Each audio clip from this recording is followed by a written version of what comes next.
and welcome back to my channel. May is almost here, so it's time to set up my bullet journal for the upcoming month. This month I decided to go with this almost like vintagey stamp theme with a pretty neutral color palette. A shop called In Love Arts contacted me and asked if I wanted to try out some of their products.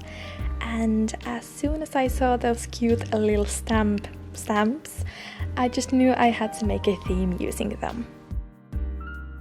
In this setup, I also used these beautiful floral stamps from that same shop. And they actually gave me a discount code for you if you want to go and get some new supplies for your own creative projects as well. All the supplies and links to these stamps will be in the description box, as well as the discount code. I actually got some other stamps from that shop as well, and I've been doing some stationery shopping in other places, so maybe I should do like a little stationery haul or something. Okay, but back to the actual setup. To my cover page, I used stamps around the title. I have this regular black ink for stamping that I used, but then I actually realized that you can also use basically any markers for stamping. The outcome is obviously not as good as with using inks designed for stamping. Later in this video you see me go over the stamps with a marker to fill in the missing parts. But if you don't want to buy all those ink pads in different colors, this is a good alternative. And actually in this theme, I think the imperfect stamps gave this a cool old look.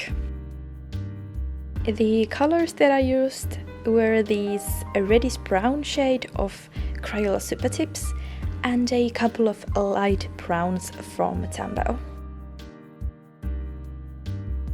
Then I also drew some stamps and other decorations myself.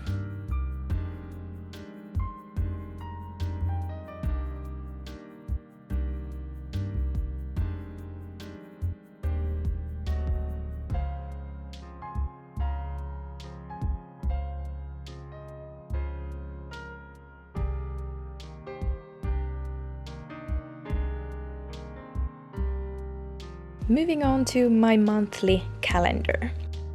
I decided to try a different layout this time. I managed to squeeze the whole month on one page by making the boxes 3.5 dot spaces wide and 6 dot spaces tall. I usually don't have a lot of things in my calendar, but Finnish words are super long, so I'll just have to wait and see how's this going to work.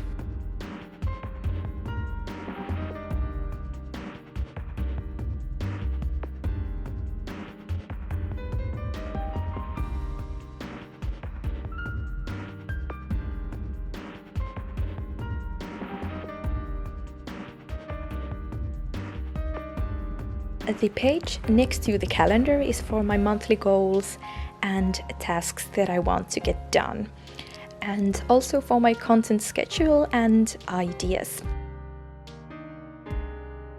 You know, I've been talking about opening that Etsy shop for, I don't know, months now, and it's been a slow process.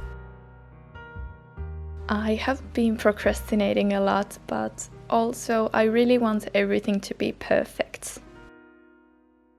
I have all these big plans, but then I just end up doing nothing. So maybe I should just start with simple things and see how it goes first.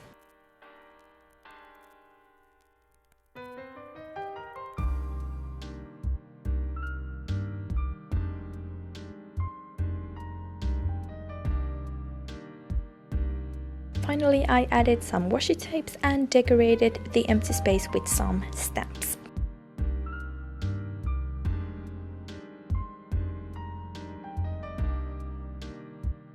Next, we have my habit tracker.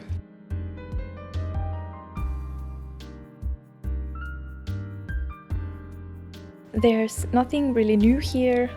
I'm still tracking the same 9 habits as usual. So I just did these mini calendars, but without the numbers this time.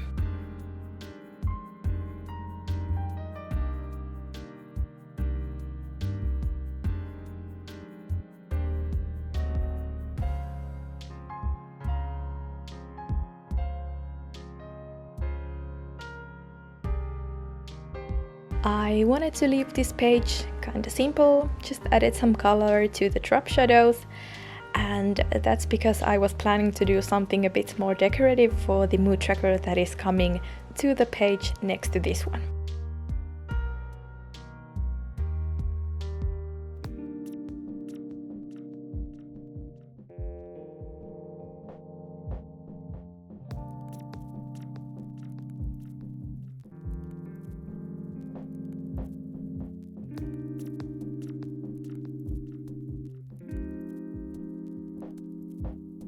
So for my mood tracker, I drew these 2 circles, one a bit smaller and one a bit larger. And this ring I divided into 31 pieces so that each day has its own little piece. And when I was done with that ring, I cut out a paper circle that was the same size as the outer circle of the ring. Then I placed the cut out circle on top of the mood ring and used some tape to keep it in place. And this way I was able to use the stamps and do drawings without having to worry that the actual ring would get ink on it. And it was so satisfying to finally take that circle off and see the end results. Probably my favorite part in this whole process.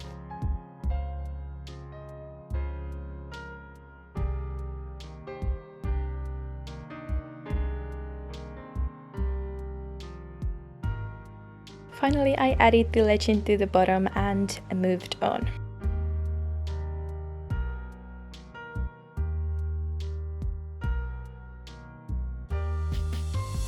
On this next spread, I'm doing my May memories. I've really loved filling my memories page in the last couple of months, but I've realized that I actually draw a lot on these pages. I just do these small doodles that somehow relate to a certain memory. So I wanted to try out this new thing where I have like an empty calendar that I can fill in with all the memories I have in this month.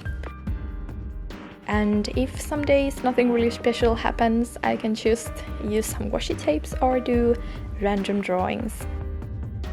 I'm actually really excited about this spread and can't wait to start filling it in. And because this is going to be all filled in, I wanted this page to be really simple around the calendar grid. But I couldn't help putting just a couple of stamps to the edges.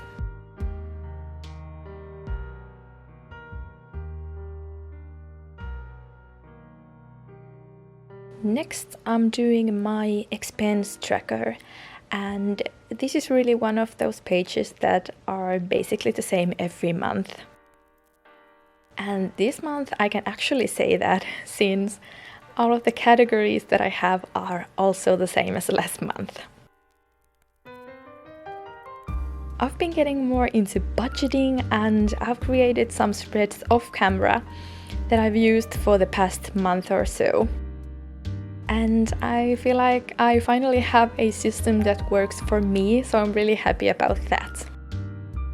So if you're interested, I could do a video of how I manage my finances in my bullet journal. Let me know in the comments what do you think. This next page that I'm doing is for my notes and ideas, but I didn't want to leave it completely empty. So I made this scrapbooky collage thing to the bottom. I found these cute scrapbooking papers that fitted my theme perfectly. And then I also used some craft paper. Then I added some washi tape and stamps, and it was done.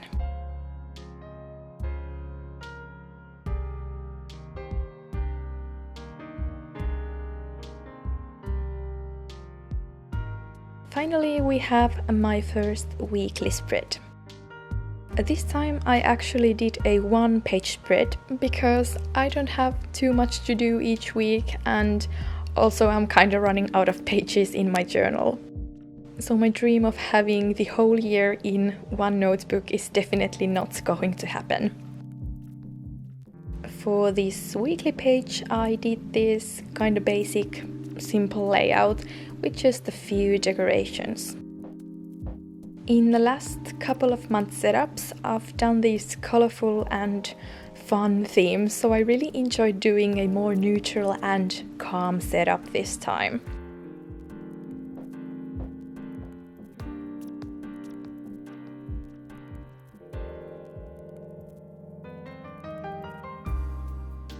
And that finishes my setup for May 2020.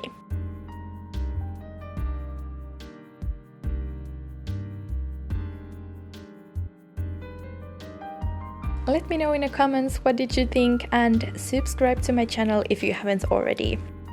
Hope you enjoyed my video, and I will see you in my next one. Bye!